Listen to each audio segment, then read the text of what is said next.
جب اقبال سے مشاورت کے لیے آتے تو ساتھ ہی اقبال کو نصیحت بھی کرتے رہتے کہ مسلمان ہونے کے ناطے انہیں کیا کیا فرائض انجام دینے چاہیے۔ ایک دن بولے کہ آپ عالم دین ہیں اور شریعت کے حامی بھی، لیکن آپ داڑھی نہیں رکھتے جو اسلامی شعار ہے۔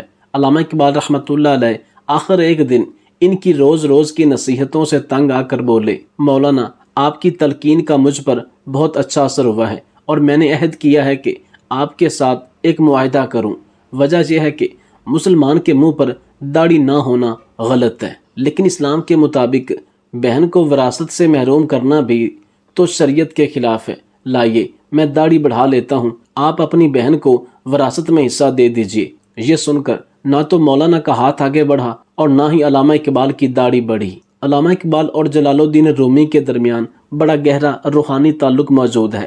علامہ اقبال خود کو مرید اور مولانا جلال الدین رومی کو پیر رومی کہتے تھے۔ حکومت ترکی نے علامہ محمد اقبال کی اس گہری محبت کے اعتراف کے طور پر مولانا جلال الدین رومی کی قبر مبارک کے قریب پاکستان کے اس قومی شاعر کی ایک قبر بنا رکھی ہے، جس پر یہ الفاظ کنندہ ہیں: پاکستان کے ملی شاعر علامہ محمد اقبال عزیز مرشدی حضرت مولانا کی یہ علامتی قبر 60 کی دہائی میں علامہ محمد اقبال کی مولانا جلال الدین رومی سے محبت کی عکاسی کے طور پر بنائی گئی۔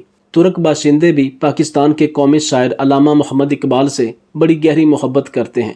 ترکی کے صدر رجب طیب اردوان، وزیر اعظم احمد داؤد اور کابینہ کی اکثریت علامہ محمد اقبال سے بڑی متاثر ہے۔ علامہ اقبال کو حکومت وقت کی طرف سے سر کا خطاب ملا تو انہوں نے اسے قبول کرنے کی یہ شرط رکھی کہ ان کے استاد مولانا میر حسن کو بھی شمس العلماء کے خطاب سے نوازا جائے۔ حکام نے یہ سوال اٹھایا کہ ان کی کوئی تصنیف نہیں، انہیں کیسے خطاب دیا جا سکتا ہے؟ علامہ نے فرمایا، ان کی یعنی مولانا کی سب سے بڑی تصنیف خود میں ہوں۔ چنانچہ حکومت کو ان کے استاد کو شمس العلماء کا خطاب دینا پڑا۔ خلافت تحریک کے زمانے میں مولانا محمد علی اقبال کے پاس آئے اور ملامت کرتے ہوئے بولے، ظالم، تم نے لوگوں کو گرما کر ان کی زندگی میں ہیجان برپا کر دیا ہے، خود کسی کام میں حصہ نہیں لیتے۔ اس پر اقبال نے جواب دیا، تم بالکل بے سمجھ ہو، تمہیں معلوم ہونا چاہیے کہ میں تو قوم کا قوال ہوں، اگر قوال خود وجد میں آ کر جھومنے لگے تو قوالی ہی ختم ہو جائے گی۔ ایک دفعہ اقبال سے کسی نے سوال کیا کہ آپ کو اتنا بلند مقام کیسے حاصل ہوا؟ تخیل کی بلندی، سوچ کی اتنی وسیع پرواز، اس مقام تک کیسے پہنچے؟ تو آپ نے فرمایا، میں نے 1 کروڑ مرتبہ نبی پاک صلی اللہ علیہ وآلہ وسلم کی ذات مبارکہ پر درود پڑھا ہے۔ آپ کو نبی کریم صلی اللہ علیہ وآلہ وسلم سے بے انتہا عشق تھا۔ جب بھی نبی کریم صلی اللہ علیہ وسلم کا نام آپ کے سامنے لیا جاتا، آپ کی آنکھیں اشک بار ہو جاتی۔ ایک دفعہ راجہ نریندر ناتھ نے علامہ اقبال کو چائے پر مدعو کیا۔ راجہ صاحب کے کمرے میں ہرن کی کھالیں بچھی ہوئی تھیں۔ علامہ اقبال ان سے بچ بچ کر گزرے۔ راجہ نے حیران ہو کر وجہ پوچھی تو آپ نے جواب دیا کہ میرے استاد محترم نے ایک مرتبہ میری دی ہوئی جائے نماز استعمال نہ کرنے کا سبب بتاتے ہوئے انکشاف کیا تھا کہ ہرن کی کھال پر بیٹھنے یا چلنے سے انسان کے دل میں لاشعوری طور پر غرور کا احساس پیدا ہوتا ہے، اور یہ ایسی مسلم آباد ہے جس کا ذکر حدیث شریف میں موجود ہے۔ راجہ اس جواب سے اس قدر متاثر ہوئے کہ کئی منٹ تک وہ خاموش کھڑے علامہ اقبال کے چہرے کو تکتے رہے۔ علامہ اقبال کے بھتیجے شیخ اعجاز احمد چونیا میں سب جج کے عہدے پر مامور تھے۔ وہاں ایک گیانی سکھ تھا جس کی تقریر کی بڑی دھوم تھی، بڑا جادو بیان تھا۔ شیخ صاحب بھی اس کی تقریر سننے کے شوق میں گاہے بگاہے سکھوں کے گردوارے جایا کرتے تھے۔ خاندان کا یہ گرنتھی انارکلی گردوارہ میں بھی رہ چکا تھا اور بڑے کھلے دل سے گفتگو کرتا تھا۔ ایک دن وہ شیخ صاحب کے پاس آیا اور کہنے لگا کہ میں مسلمان ہونا چاہتا ہوں، مجھے ڈاکٹر اقبال کی خدمت میں لے چلیے۔ موسم گرما کی تعطیلات ختم ہوتے ہی شیخ اعجاز احمد اس سکھ مقرر کو اپنے ہمراہ لے کر لاہور آیا اور علامہ اقبال کی خدمت میں حاضر ہوئے۔ سکھ نے پہلے اپنے مشرف با اسلام ہونے کا ارادہ ظاہر کیا، پھر کہا کہ میرے بہت سے بال بچے ہیں، خرچ زیادہ اور آمدنی کم ہے، کیا یہ اچھا ہو کہ مسلمان ہونے کے بعد میری مالی امداد کی بھی کوئی صورت نکل آئے؟ علامہ اقبال اس گیانی سکھ کی زبان سے مالی امداد کا ذکر سن کر متاثر ہوئے۔ انہوں نے فرمایا، اول تو مسلمانوں کے پاس ایسا کوئی ادارہ نہیں جہاں نو مسلموں اور ضرورت مندوں کی مالی امداد کی جاتی ہو۔ دوسرا، مسلمان ہونے کے لیے مالی امداد کی شرط یہ بات کسی طرح پسندیدہ نہیں۔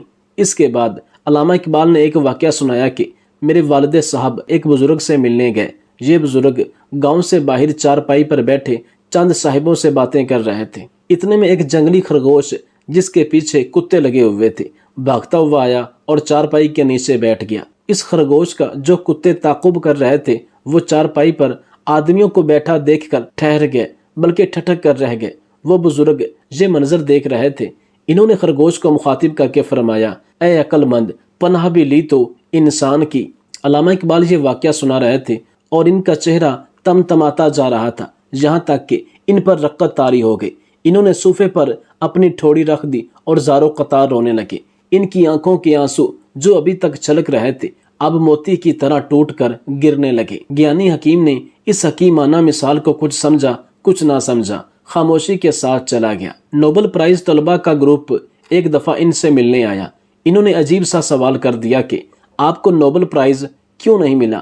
طلباء کا خیال تھا کہ جب دنیا کی بڑی بڑی سرکردہ شخصیتوں اور ہندوستان میں بنگالی شاعر رابندر ناتھ ٹیگور کو نوبل پرائز ملا ہے تو علامہ اقبال اس قدر ممتاز اور مشہور شخصیت ہونے کے باوجود اس اعزاز سے کیوں محروم ہیں؟ علامہ اقبال جو طلباء کی ہر سطح کے سوالات کو خندہ پیشانی سے سن لیا کرتے تھے، قدرے مسکرائے اور فرمایا، اگر مجھے نوبل پرائز مل چکا ہوتا تو پھر مجھ سے یہ سوال کیا جانا چاہیے تھا، میں کون سے کارہائے نمایاں انجام دینے پر اس کا مستحق سمجھا گیا ہوں، لیکن نہ ملنے پر تو یہ سوال ہی پیدا نہیں ہوتا۔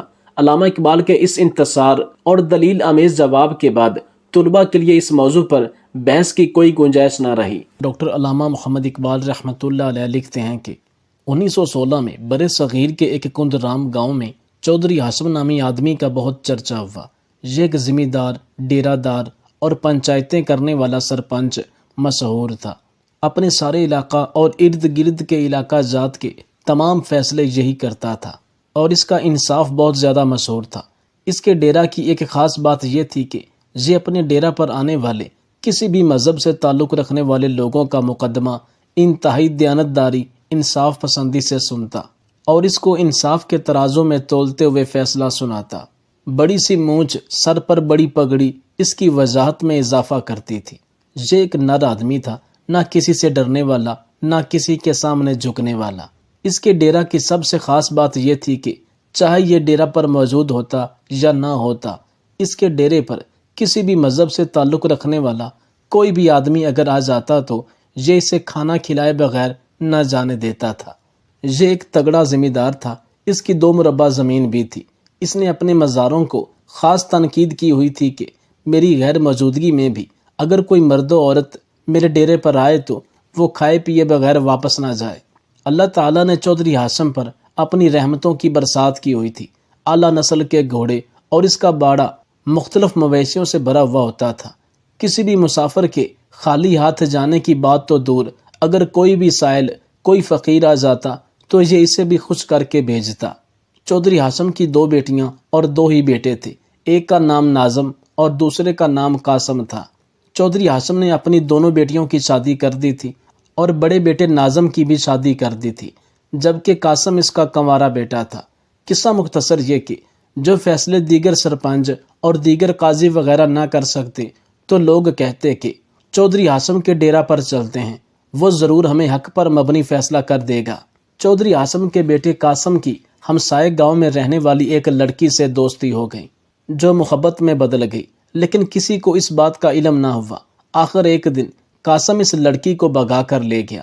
جس رات قاسم اس لڑکی کو لے کر گیا، اگلے ہی دن لڑکی کے وارثوں کو یقین ہو گیا کہ ہماری لڑکی چودھری ہاشم کا بیٹا قاسم بھگا کر لے گیا ہے۔ یہ بھی کوئی معمولی آدمی نہیں تھے، یہ راجپوت ذمہ دار تھے۔ ان سب لوگوں نے اپنے رشتہ داروں کو اکٹھا کیا اور ہر جگہ یہ خبر عام ہو گئی کہ چودھری ہاشم کا بیٹا قاسم راجپوتوں کی لڑکی کو بھگا کر لے گیا ہے۔ راجپوت ساری برادری اکٹھی ہو کر چودھری ہاشم کے ڈیرہ پر پہنچے۔ ان راجپوتوں کا ایک وڈیرا بزرگ جو بڑی عمر کا تھا، یہ بہت ہی عقل مند دانا آدمی تھا۔ اس نے چودھری ہاشم کے دروازے پر جا کر کوئی واویلا نہ کیا اور کہا کہ چودھری ہاشم صاحب، آپ پورے علاقے کے لوگوں کے فیصلے کرتے ہیں، لہٰذا آج انصاف کیجیے۔ آپ کے بیٹے قاسم نے ہماری لڑکی کو اغوا کر لیا ہے یا اسے پیار محبت کا جھانسا دے کر بھگا کر لے گیا ہے۔ چودھری ہاشم 2 دن بعد اسی دن اپنے ڈیرا پر لوٹا تھا۔ چودھری ہاشم نے کہا کہ مجھے تھوڑا سا وقت دیجیے، میں اس کا حل نکالتا ہوں۔ آپ سے گزارش ہے کہ میں 2 دنوں بعد گھر لوٹا ہوں، لہٰذا ہم یہ فیصلہ کل پر رکھ لیتے ہیں۔ راجپوت اپنی تمام برادری کو لے کر واپس چلا گیا، لیکن پورے علاقے میں یہ بات پھیل گئی تھی کہ چودھری ہاشم کا بیٹا ایک لڑکی کو بھگا کر لے گیا ہے۔ چودھری ہاشم نے اپنا تعلق و واسطہ استعمال کرتے ہوئے ایک ہی دن میں اپنے بیٹے اور اس لڑکی کو ڈھونڈ نکالا۔ جیسے ہی اپنے بیٹا اور اس لڑکی کو برآمد کیا تو لڑکی کے وارثوں اس کے عزیز و اقارب کو بلا کر لڑکی ان کے حوالے کر دی اور ساتھ کہا کہ اس کا فیصلہ کل علاقے کے مشہور چوک معلم میں ہوگا۔ پہلے فیصلے ہوتے تھے میرے ڈیرے پر، لیکن اب ڈیرے پر نہیں بلکہ یہ علاقہ کے سب سے بڑے اور مشہور چوک معلم پر ہوگا۔ لہٰذا آپ اپنے تمام عزیز و اقارب دوستوں کو کل اس فیصلہ پر ضرور لے کر آنا، کیونکہ اب اس کا فیصلہ کل چوک میں ہی ہوگا۔ وہ لوگ لڑکی لے کر چلے گئے اور یہ بات ہر جگہ پھیل گئی کہ چودھری ہاشم اپنی زندگی میں پہلی دفعہ اپنے ڈیرے کی بجائے علاقے کے معلم چوک میں اپنے بیٹے کا فیصلہ کریں گے۔ اگلے دن مقررہ وقت پر راجپوت اپنے دوستوں عزیز و اقارب کے ساتھ اس چوک میں پہنچ گئے اور علاقہ بھر کے جتنے لوگوں تک یہ خبر پہنچی وہ تمام لوگ اس چوک میں آ گئے۔ اس چوک میں تل دھرنے کی بھی جگہ نہیں تھی، حتیٰ کہ چودھری ہاشم اپنے بیٹے قاسم کو ساتھ لے کر اس مقام پر پہنچ گیا، لیکن کسی کو خبر نہ تھی کہ چودھری ہاشم نے اپنے ساتھ ایک تیز دھار والا خنجر بھی لیا ہے۔ چودھری ہاشم جب اسی چوک میں پہنچا تو لڑکی کے والد کو بلایا، خود اسے یہ تیز دھار خنجر دیا اور کہا کہ میرے بیٹے کی گردن اڑا دو۔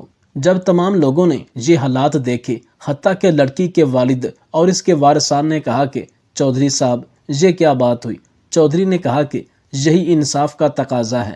چودھری ہاشم کے یہ الفاظ سن کر لڑکی کے وارثان موم ہو گئے اور سارے مجمع کے سامنے چودھری ہاشم سے کہا کہ آپ نے اتنی بات کر دی ہے، ہمارے لیے یہی کافی ہے، لہٰذا ہم آپ کے انصاف پر راضی ہیں، آپ نے حق ادا کر دیا، ہم آپ کی ذات پر راضی ہیں اور ہم آپ کے بیٹے کو معاف کرتے ہیں۔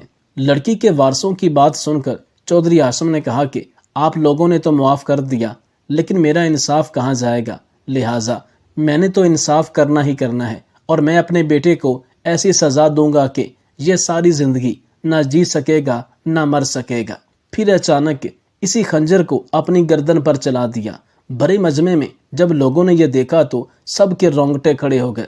لوگ چودھری ہاشم کے پاس آئے کہ اسے کسی ڈاکٹر حکیم کے پاس لے جائیں، لیکن جب دیکھا گیا تو چودھری ہاشم کا انتقال ہو چکا تھا، حتیٰ کہ اس چوک میں موجود ہر آنکھ اشک بار تھی۔ لوگ دھاڑے مار کر رو رہے تھے، جن میں لڑکی کے وارثان بھی شامل تھے۔ پورا علاقہ سوگ میں ڈوبا ہوا تھا۔ علامہ اقبال رحمۃ اللہ علیہ فرماتے ہیں کہ جب میں اس کے جنازے پر پہنچا تا حد نگاہ لوگ ہی لوگ تھے، مجھے نہیں معلوم کہ اتنے لوگ کہاں سے آئے، لیکن ایسا جنازہ ہوا کہ لوگ دوران جنازہ بھی دھاڑے مار مار کر رو رہے تھے اور اس قیمتی آدمی کو یاد کر رہے تھے۔ اس کے بعد چودھری ہاشم کے بیٹے قاسم کی ساری زندگی ایک گناہ گار اور قاتل کی حیثیت سے گزری۔ زندگی میں کوئی پل ایسا نہیں آیا کہ جب وہ سکون سے سو سکا ہو۔ اپنے والد کی وفات کے فقط 3 سال بعد قاسم بھی اپنی موت آپ مارا گیا۔ کچھ لوگ کہتے ہیں کہ اس نے خودکشی کی تھی، جبکہ کچھ کا کہنا ہے کہ وہ طبعی موت مر گیا۔ بہرحال جو ہوا افسوسناک ہوا۔ قاسم کے بڑے بھائی ناظم کا کہنا تھا کہ میرے والد کی وفات کے بعد میرے چھوٹے بھائی قاسم نے کبھی آئینہ نہیں دیکھا تھا، وہ بالکل تنہا رہنا چاہتا تھا اور اس نے 2-3 سال جو گزارے وہ تنہائی میں گزارے۔ یہ سال اس کے لیے کربناک وقت تھا، نہ کسی سے بات کرتا، بس اپنے ہی اندر زخموں سے چور تھا اور والد کی موت کا غم اسے بھی لے ڈوبا۔ برے کام کا برا نتیجہ۔